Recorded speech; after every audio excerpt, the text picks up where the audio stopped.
Jadi begini loh, apa itu dulu kita kan husnudon ya. Iya. Anggap saja Mbak Bendu ini imam. Iya. Saya sama ini Ustadz Arifin ini makmum. Makmum. Lalu Mbak Bendu ini di bajunya ini ada coklat. Iya. Saya husnudon. Tapi ini Ustadz Arifin meneliti temblek lincung. Coba. Apa yang terjadi di saat Arifin ini ngomong sama saya, Ustadz, itu temblek lincung. Kira-kira kalau saya sudah diberitahu semacam ini, kira-kira saya masih husnudon boleh nggak? Tidak boleh, haram. Ya, karena sudah tahu. Karena sudah tahu. Bahkan Mbah Bendu yang sudah diberitahu kalau bajunya ada temblek lincung juga tidak boleh melanjutkan untuk mengklaim kalau dirinya sahih. Artinya para habaib yang sudah diberitahukan sama para ulama bahwa silsilah mereka batal, tapi mereka malah melakukan pembelaan. Ini tuh dosanya tuh 2 kali lipat. Dosanya dua kali lipat. Jadi seperti saya yang sudah meneliti di kitab-kitab silsilah dan sebagainya, saya mengetahui saya ini hukumnya haram mengikuti apa itu silsilah mereka. Begitu juga para muhibbin yang sudah diberitahu tentang istiadat ini, mereka juga haram untuk mengikuti. Assalamualaikum warahmatullahi wabarakatuh. Seluruh bangsa dan setanah air, jumpa lagi di channel Zakat Itu. Semoga dalam keadaan sehat dan kurang satu apa, rahmah barokah salam Allah curahkan untuk kita semuanya. Kiai Mukharrar setelah tobat jadi muhibbin, sekarang mengejar Kiai Haji Maduddin Usman Al-Bantani, bahkan sampai kerobokan, memberikan sebuah fatwa yang sangat mengejutkan. Bahkan kalau sudah mengetahui para habaib itu bukan dzurriyyah Rasul atau terputus dari nasab Rasulullah SAW, maka haram mengikutinya. Ini bentuk sebuah fatwa yang sangat keras mengejutkan sekelas Kiai Mukharrar yang punya muhibbin. Bahkan di Hall Solo dia berstatement ingin mengirim 600 santrinya ke Solo, tapi entah jadi atau tidak berangkat. Sekarang justru balik menyerang dan keras memberikan pernyataan bahwa haram mengikuti habaib karena nasabnya palsu, tidak tersambung ke Rasulullah SAW. Dalam sebuah diskusi setelah mengadakan pengajian bersama Kiai Haji Maduddin Usman Al-Bantani di Grobogan Purwojati. Nah, inilah bentuk pencerahan Kiai Maduddin yang notabene mengenal tidak perlu dengan kekerasan, tidak perlu dengan persekusi atau mendatangi orang yang berseberangan yang kontra dengan kita, termasuk muhibbin yang notabene saat ini masih getol ya, menyuarakan mereka yang notabene tanda kutip kenasabannya dipertanyakan lewat dalil-dalil manusia tes DNA tidak nyambung. Maka sekelas Kiai Mukharrar yang notabene dewanya dewa muhibbin bertekuk lutut atas dalil yang disampaikan oleh Kiai Haji Maduddin Usman Al-Bantani. Sekali lagi lah mohon maaf yang dari Hakamat Nusantara kita. Assalamualaikum warahmatullahi wabarakatuh. Dan apabila di alam kubur mereka akan berbalik ke timur. Melihatkan videonya ya ini selalu begini. Tapi saya minta bus. Itu kan syariat alami. Karena itu kan hasil Mi'raj 70 kali ya itu sana. Kemarin itu Kiai setelah saya merapat ke Panjenengan, saya kan ke Mekah Madinah. Saya keliling ke Yaman ya. Di Yaman itu saya ziarah ke makamnya Jabat itu Al-Faqih Ubud. Di samping makam itu ada makam di tembok. Supaya ada makam di tembok. Lalu saya tanya sama orang ini makam siapa? Makam para syuhada, sahabat yang mati syahid di medan perang. Lalu saya tanya, kenapa kok nyampe di tembok? Beliau mengatakan, ini kalau kejadiannya tidak ada, tapi kalau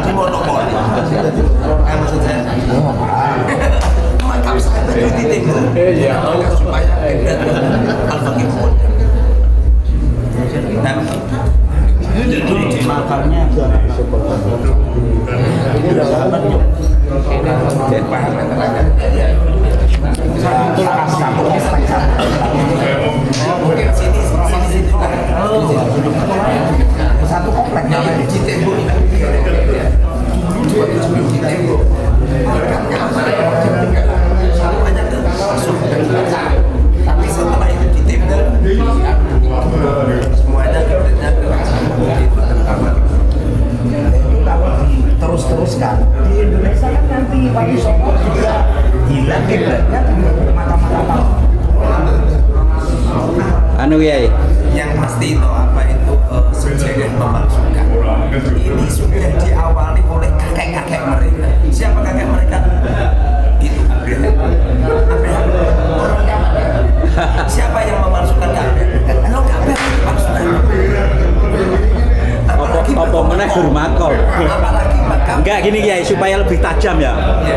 Kira-kira ada enggak kira-kira sampel miniatur yang terjadi di zaman ini di Jawa Tengah atau di Indonesia?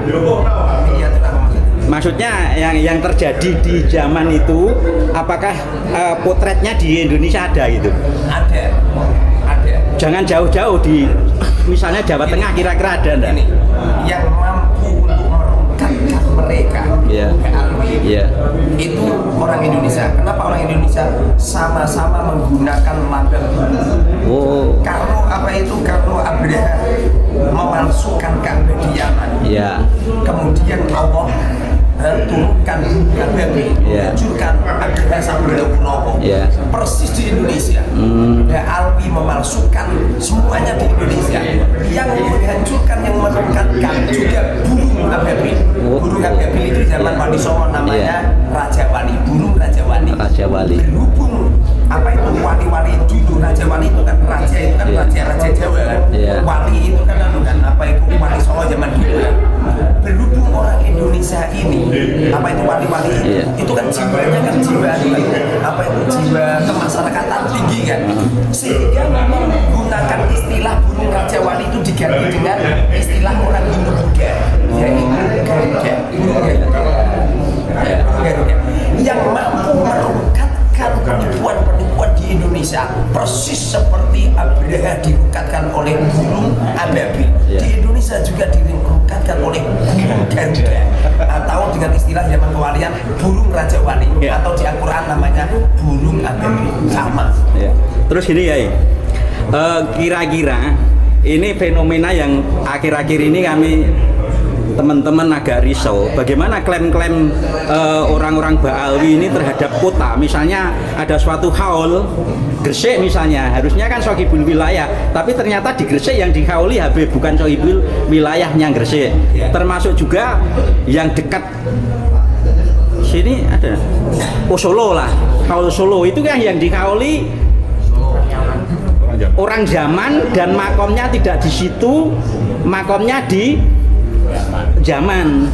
Terus mengatasnamakan haul Solo ini menurut Kiai gimana?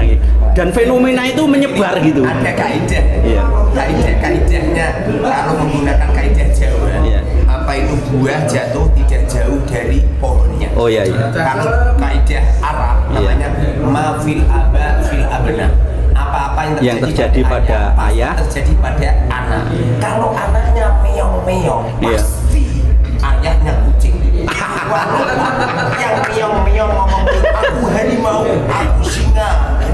Masa ada harimau singa meong-meong?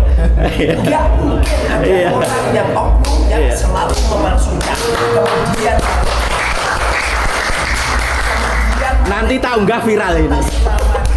Bahwa dia adalah punya darah ke Rasulullah. Enggak mungkin. Rasulullah tidak pernah memalsukan. Rasulullah tidak pernah membanggakan nasab. Anak cucu Rasulullah Sayyid Syarif. Sayyid itu kan keturunannya Sayyidina Hasan. Kalau yang perempuan Sayyidah, yang Husain itu kan Syarif, Syarifah. Belum ada satu pun Syarif dan Sayyid apa itu membanggakan nasab, membanggakan silsilah. Yang membanggakan nasab dan silsilah yang sepaham saya di Al-Quran, sebagaimana Allah berfirman, Iblis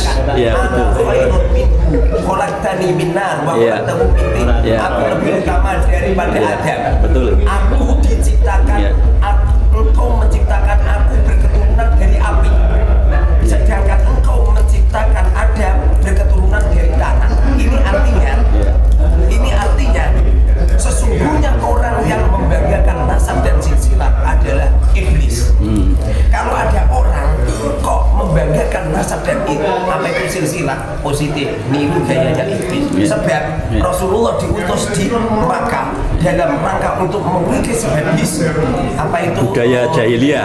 Budaya jahiliyah. Di antaranya adalah bangga-banggaan kabilah, bangga-banggaan apa itu apa namanya menghilangkan kasta, bangga-banggaan kasta.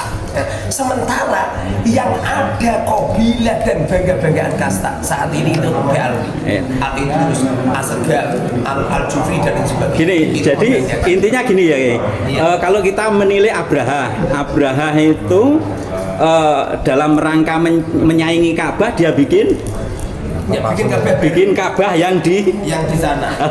Mungkinkah anu Ba'alwi ini keturunan dari mereka? Terus itu kan pengklaim kota. Artinya gini Kiai, bagaimana pendapat Kiai tentang haul-haul yang mengatasnamakan kota itu? Apakah Kiai setuju atau tidak gitu? Nah ya begini, orang tua mereka itu toh kakek-kakek mereka sering mengklaim, jadi mengklaim Ka'bah yang asli di Yaman, ya kan? Bahkan mereka ingin menghancurkan Ka'bah yang ada di Mekah. Jadi tradisi-tradisi ayah-ayah mereka, kakek-kakek mereka yang terbiasa mengklaim semacam itu, akibatnya menular ke anak-anaknya. Sehingga jangan heran kalau kita ini melihat apa itu melihat keadaan ada kolnya Habib Ali kan ada kol presiden itu persis. Jangankan Solo yang sifatnya masih kota-kota milik Indonesia. Wong Rasulullah saja diklaim. Dengarkan suara merdu saya juga. Suara merdu saya dengerin. Salatullah ala Tohel Yamani. Semoga nama takdim Allah kepada baginda Rasul yang sifatnya Tohel. Al-Yamani yang Yaman. Kapan Rasulullah dilahirkan di Yaman? Kapan Rasulullah hidup di Yaman? Dan kapan Rasulullah wafat di Yaman? Kenapa diklaim Rasulullah? Jadi gini, Kiai. Kemarin ada seorang, saya juga dulu ngefans sama Habib ini, Muhammad Al-Habsyi. Dulu saya ngefans, sering ngaji sama beliau. Tapi begitu beliau menyatakan bahwa Nabi Muhammad itu dari zaman, saya langsung blank ya. Apa itu Ka'bah yang tempat nyembah apa itu orang Islam itu saja diklaim dimasukkan di Yaman. Bahkan Rasulullah juga diklaim kalau Rasulullah orang Yaman. Apalagi makam-makam pahlawan Indonesia. Berarti kami mohon doa ya, kami kan dari Solo Raya. Kami mempunyai pergerakan bagaimana nanti haul Solo ini benar-benar yang dihauli orang Solo. Kemarin kami musyawarahkan untuk Ki Ageng Genis sama siapa Gus? Hamengkubuwono ya. Itu Pakubuwono. Jadi sesepuhnya kan Pangeran Miska Ki Ageng Genis. Iya. Ki Ageng Genis sama Ki Ageng Solo, Ki Ageng Solo. Nah ini mohon doanya, mohon dukungannya teman-teman nanti dari seluruh Jawa Tengah agar haul yang kita benar-benar pakai brand Solo, yang kita hauli sohibul wilayah Solo. Kira-kira bagaimana menurut Kiai? Setuju atau tidak? Karena apa itu kita ini kan kalau tidak ada dukungan dari kiai-kiai kita lemah juga. Setuju. Kalau tradisi-tradisi kita ini sudah kita lupakan, maka akan ada oknum-oknum yang seperti itu, yang mengklaim seperti itu. Itu yang asli itu gara-gara lengah kita gitu. Sehingga kalau kita ini tidak lengah, insya Allah nggak terjadi yang semacam ini. Kalau kemarin itu pertama yang mengatasnamakan Habib itu dalam Quran itu kan jelas orang Yahudi. Nahnu abna'ullahi wa ahibba'uh. Itu kan klaim Yahudi. Berarti Habib itu pertama kali klaim itu kan dari orang Yahudi. Dia namanya Plagi. Plagi kan Demak ya kan. Pekalongan. Pak yo delalain bener itu. Plagi Pekalongan. Ada istilah Habib itu kan dari orang Yahudi. Yang pasti mengklaim semacam itu nggak boleh. Sebagaimana enggak sekarang closing aja, Kiai Bendo, Muharrar, bagaimana pesan Anda untuk warga kita, terutama Nahdlatul Ulama menyikapi adanya fenomena diskursus nasabah alwi dan haul-haul yang mengatasnamakan klaim kota wilayah itu? Mohon untuk pendapat daripada warga semua. Jadi begini loh, apa itu dulu kita kan husnudon ya. Anggap saja Mbak Hindu ini imam. Iya. Saya sama ini Ustadz Arifin ini Iya, makmum. makmum. Lalu Mbak Bendo ini di bajunya ini ada coklat. Iya. Saya kusnudun.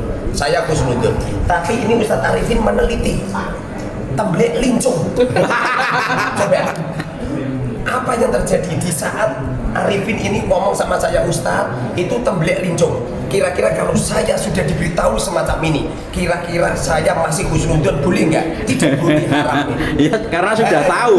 Karena sudah tahu. Bahkan Mbah Bendo yang sudah diberitahu kalau bajunya ada temblek lincung juga tidak boleh melanjutkan untuk mengklaim kalau dirinya sahih. Artinya para habaib yang sudah diberitahukan sama para ulama bahwa silsilah mereka batal, tapi mereka malah melakukan pembelaan. Ini tuh dosanya tuh 2 kali lipat. Dosanya dua kali lipat. Jadi seperti saya yang sudah meneliti di kitab-kitab silsilah dan sebagainya, saya mengetahui saya ini hukumnya haram mengikuti apa itu silsilah mereka. Begitu juga para muhibbin yang sudah diberitahu tentang istiadat ini, mereka juga haram untuk mengikuti.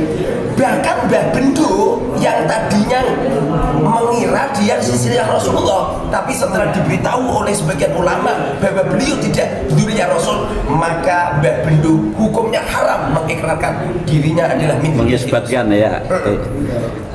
Gini, saya mohon ini karena asik sekali.